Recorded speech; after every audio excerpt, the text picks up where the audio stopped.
Assalamu alaikum wa rahmatullahi wa barakatuh. One of the things that the IMF has been encouraging governments in the developing world to do since COVID is to spend more on their populations in more or less relief packages for the people who have lost their jobs because of COVID lockdowns or whose businesses have shut down because of the global economic disaster that was caused by the response to COVID.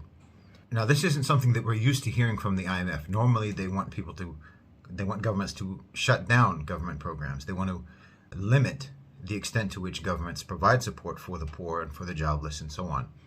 But in this case, they are strongly encouraging governments across the global south. Interestingly, they're not really advising this for the Western governments, but in the global south, they're encouraging governments to spend more to maybe implement universal basic income type programs, financial aid to families, and this sort of thing.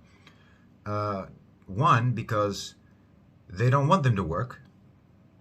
They want the largest players in the market to increase the market share so small companies and medium-sized companies can stay out of business, and the market share can be taken over by larger, already existing corporations.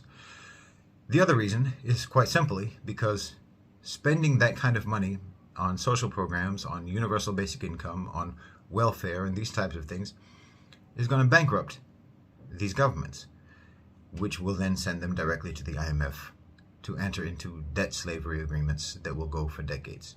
They sound very good. It's very enticing. It's very attractive to think, oh, it's nice, the government helping the poor, helping the jobless, handing out money. It's very nice. It sounds great. Oh, we don't have to work. We can just get a salary from the government. That's going to bankrupt your government. And then your government won't be your government anymore. Your government will be the board of the IMF. So keep an eye out for these kinds of policies. Jazakumullahu khairan wa assalamu alaikum.